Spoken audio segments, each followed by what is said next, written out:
تازہ ترین خبروں، تجزیوں اور تبصروں کے ساتھ میں ہوں ارشد عزیز ملک۔ السلام علیکم ناظرین، امید ہے خیریت سے ہوں گے۔ آج نئے ویلاگ کے ساتھ حاضر ہوں۔ آج کا ٹاپک بڑا اہم ہے۔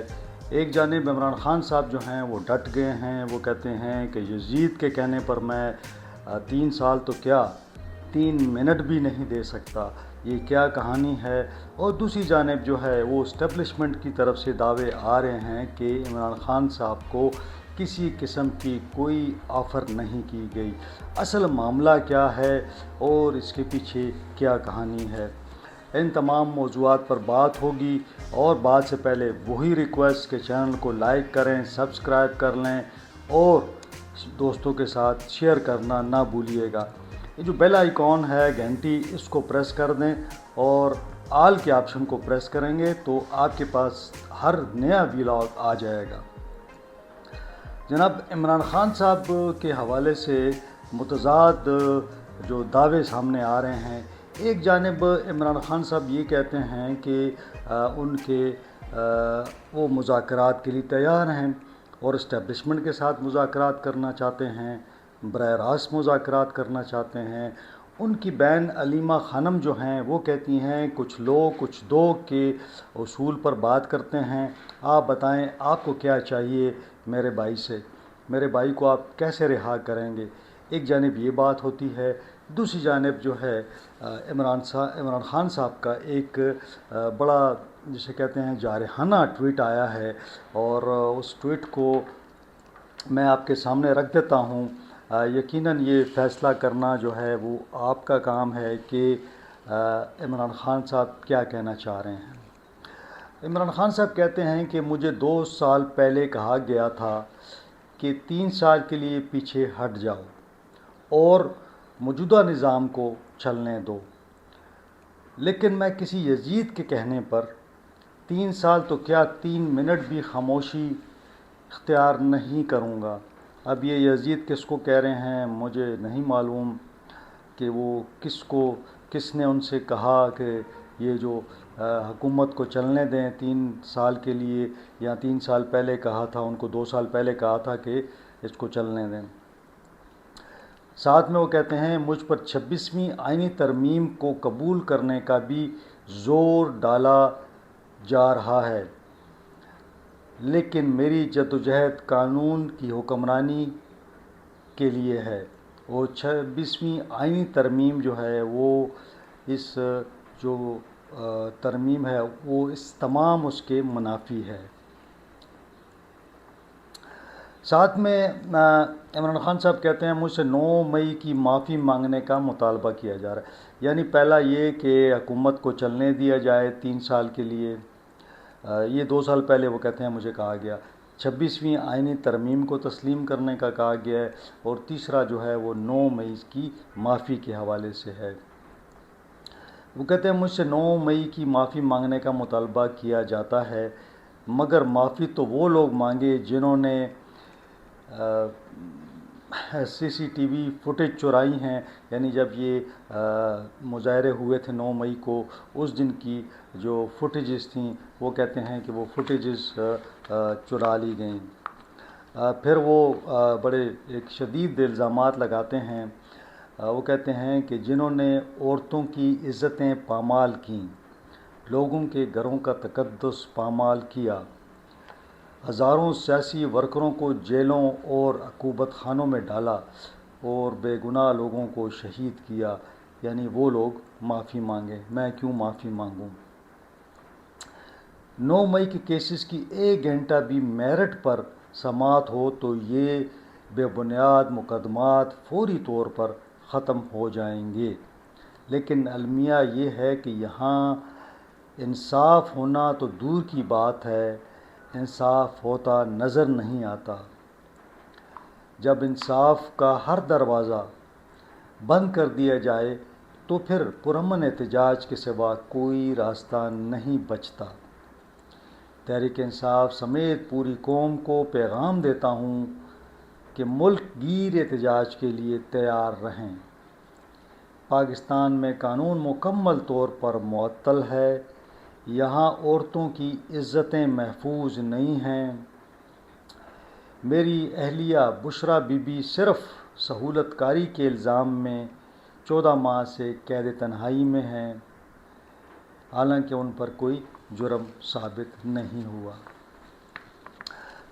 اس میں مزید بھی انہوں نے باتیں کی ہیں، اور اس میں یہ بھی کہا کہ میری بہنیں جو ہیں، جو 65 سال سے 75 سال کی عمر کی ہیں، ان کو ذلیل کیا جا رہا ہے، انہیں رسوا کیا جا رہا ہے، وہ ملنے آتی ہیں، وہاں ان کو تنگ کیا جاتا ہے۔ اب یہ عمران خان صاحب کا موقف ہے۔ دوسری جانب اسٹیبلشمنٹ جو ہے، اس کا یہ دعویٰ ہے کہ اسٹیبلشمنٹ نے کبھی بھی عمران خان صاحب کو کوئی بھی آفر نہیں کی۔ اب یہاں یہ بات ہوتی ہے کہ اسٹیبلشمنٹ مختلف اوقات میں رابطوں میں تھی، لیکن جو ذمہ دار ذرائع ہیں وہ کہتے ہیں کہ تحریک انصاف کوشش کرتی ہے کوئی ڈیل کے لیے، کوئی مذاکرات کے لیے، لیکن اسٹیبلشمنٹ جو ہے وہ ان سے مذاکرات نہیں کرنا چاہتی۔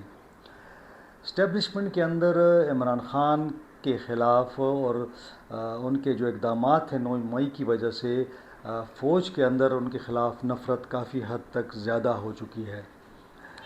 اسٹیبلشمنٹ کے اندر اب اس حوالے سے مذاکرات پر کوئی بھی بات کرنے کو تیار نہیں ہے۔ جتنی ان کی پاپولیرٹی تھی فوج کے اندر، آج فوج کے اندر اتنی ہی ان کی نفرت پیدا ہو چکی ہے ان کے خلاف۔ تو لہٰذا اب ایز اے ادارہ جو ہے کوئی بھی فیصلہ کوئی انڈیویجول تو نہیں کر سکتا، تو یقیناً جب فوج ایک فیصلہ کرتی ہے تو وہ تمام جو ان کے کور کمانڈرز ہیں یا جو دیگر لوگ ہیں وہ مل کر کرتے ہیں۔ تو جب فوج کے اندر ایک نفرت ہے اور فوج جو ہے وہ عمران خان صاحب کو سمجھتی ہے کہ یہ قابل اعتماد شخص نہیں ہیں، انہوں نے پہلے بھی اعتماد کو ٹھیس پہنچائی، لہٰذا وہ بات نہیں کریں گے۔ اب عمران خان صاحب یہ دعویٰ کرتے ہیں، اسٹیبلشمنٹ دوسرا دعویٰ کرتی ہے۔ درمیان میں الیمین گنڈاپور صاحب جو ہیں، جو مجھے ذرائع نے بتایا وہ یہ کہ الیمین گنڈاپور صاحب اور اس طرح کچھ لوگ جو ہیں وہ اپنی حیثیت میں یعنی اپنی طرف سے کوشش کرتے ہیں کہ کوئی بات چیت نکلے اور دونوں کو قریب لایا جائے۔ پاک انڈیا جنگ کے دوران یہ ایک موقع آیا تھا، اور اگر جنگ تھوڑی سی طوالت پکڑتی تو یہ امکانات تھے کہ عمران خان صاحب کو کوئی ریلیف مل جاتا، کیونکہ وہ ایسے حالات تھے کہ اس کے اندر انہیں مزید جیل میں رکھنا مناسب نہیں لگ رہا تھا، اور تحریک انصاف بھی یہ چاہتی تھی کہ اس موقع سے فائدہ اٹھایا جائے اور انہیں باہر نکالا جائے، لیکن وہ چونکہ جنگ جلدی ختم ہو گئی، اس نے طوالت نہیں پکڑی، تو لہٰذا وہ ایک جو کامیابی نہیں ہو سکی اس کے اندر۔ پھر کچھ امریکہ سے ڈاکٹرز کوشش کر رہے ہیں، کچھ تاجر ہیں، کچھ بزنس مین جو ہیں امریکہ سے، ان کا وقت پہلے بھی آیا اور انہوں نے یہاں پہ آ کے DGI سے ملاقات کی، اور DGI نے ان کے ساتھ کافی طویل گفتگو کی۔ اب ان کا وقت ایک مرتبہ پھر پاکستان آیا ہوا ہے، اور ان کی کوشش یہ ہے کہ کسی طور پہ بھی یہ بات چیت ہو سکے اور وہ کوئی اب اس میں جو معاملات ہیں ان کو کچھ بریک تھرو کر سکیں اس کے اندر، لیکن ابھی تک جو اطلاعات آ رہی ہیں انہیں بھی کامیابی نہیں ہو رہی، اس مرتبہ ان کو بھی کوئی اتنی لفٹ نہیں مل رہی۔ دوسری جانب ہم نے یہ دیکھ لیا کہ جو PTI کے خلاف 9 مئی میں جو مقدمات تھے اب ان کے فیصلے آنا شروع ہو گئے ہیں، یعنی جو MNA ہیں عبداللطیف چترالی، ان سمیت جو ہے 12 لوگوں کو سزائیں سنا دی گئی ہیں، لمبی سزائیں ہیں، اور یقیناً یہ اس حوالے سے ایک اسپیکٹ بھی یہ بھی بتاتا ہے کہ معاملات کس جانب جا رہے ہیں۔ اگر یہ بات مان لی جائے کہ کوئی مفاہمت ہو رہی ہے، کوئی بات چیت ہو رہی ہے، تو میرے خیال میں پھر یہ سزائیں سنائی نہ جاتی۔ اس کا دوسرا مطلب یہ ہے کہ اب سزائیں تیزی سے سنائی جائیں گی۔ اس کے اندر اب میں دیکھ رہا تھا کہ کچھ ایسی اطلاعات بھی آ رہی ہیں کہ 9 مئی میں کے جو کیسز ہیں اس کے اندر مزید اب کوئی 52 اراکین اسمبلی ہیں جن کے کیسز جو ہیں وہ بھی اسی حوالے سے جو ہیں وہ ان کو مطلب ہے کہ شاید ان کے خلاف کوئی کارروائی کے لیے بات چیت چل رہی ہے. اگر تو ان کے کیسز بھی اسی طرح بھیج دیے جاتے ہیں اور انہیں نااہل کرنے کی کوشش کی جاتی ہے تو میرے خیال میں یہ ایک انکنفرم خبر ہے، لیکن میں نہیں سمجھتا کہ اتنی بڑی کارروائی ہوگی کہ پی ٹی آئی کو وہاں سے نکال دیا جائے اسمبلیوں سے. میرا خیال میں کہ یہ ان کو نااہلی کے لیے کوشش کی جائے گی، لیکن میرا نہیں خیال کہ اتنا آسان ہو سکے گا. عمر ایوب کی نااہلی کے لیے بھی جو ہے وہ الیکشن کمیشن کو لکھا جا رہا ہے، تو وہ بھی ایک جانب یہ معاملہ بھی چل رہا ہے. تو یہ تمام معاملات جو ہیں یہ ہم دیکھ رہے ہیں کہ اس وقت پی ٹی آئی کے خلاف چل رہے ہیں. تو ایسے ماحول میں کہ جب اسٹیبلشمنٹ جو ہے وہ نہیں چاہتی کوئی بات چیت ہو، اور ایک اور چیز بھی ہے اس وقت اگر ہم دیکھیں تو فیلڈ مارشل سید عاصم منیر کا پلڑا بھاری نظر آ رہا ہے. اس کی وجہ یہ ہے کہ جو جنگ تھی اس کے اندر ہماری فورسز نے، ہمارے جو ایئر فورس تھی اور پھر آرمی نے بروقت جو ہے اقدامات اٹھائے اور بھارت کو بڑا منہ توڑ جواب دیا. تو عوام کی اکثریت جو ہے اس وقت فوج کے ساتھ ہے.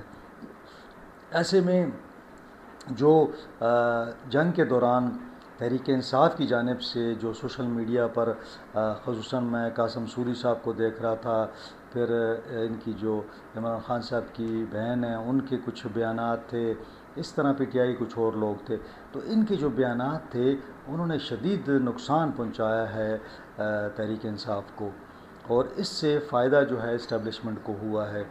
بہرحال یہ صورتحال کہاں جاتی ہے، عمران خان اپنی جگہ ڈٹے ہوئے ہیں اور اسٹیبلشمنٹ جو ہے وہ اپنے موقف پر قائم ہے. اور اسٹیبلشمنٹ کا یہ بھی موقف ہے کہ کوئی بات ہوگی تو وہ حکومت کے ساتھ کی جائے اور حکومت کے ساتھ بات چیت کے ذریعے کوئی راستہ نکالا جائے سیاسی طور پر. لیکن میرا نہیں خیال کہ حکومت بھی چاہے گی کہ مذاکرات ہوں، کیونکہ ابھی حکومت کے پاس مزید ٹائم کافی ہے. ابھی 1 سال گزرا ہے، تو مزید 2-3 سال گزریں تو اس کے بعد اگر حکومت مذاکرات کی میز پر آئے تو اور بات ہے. ورنہ اب دیکھنا یہ ہوگا کہ جو مظاہروں کی بات ہوتی تھی تو کیا تحریک انصاف علی امین سے جو اختیار لیا گیا اس کے بعد کیا صورتحال ہے. آپ نے دیکھ لیا کہ علی امین جب تک صوبائی صدر تھے پشاور سے انہوں نے لیڈ کیا اور کم از کم 3-4-5 مظاہرے انہوں نے بڑے کیے، لیکن جب سے ان سے صدارت لی گئی ہے کوئی ایک مظاہرہ بھی نہیں ہو سکا. زیادہ سے زیادہ ثوابی کے اندر ایک مظاہرہ کر دیا گیا، اس میں بھی لوگوں کی کوئی خاص اکثریت نہیں آئی، لوگ نہیں آئے. تو اس سے محسوس یہ ہوتا ہے کہ ابھی پھر علی امین گنڈا پور صاحب کو یہ تمام معاملات ان کے حوالے کرنے پڑیں گے تاکہ وہ مظاہروں کو لیڈ کر سکیں.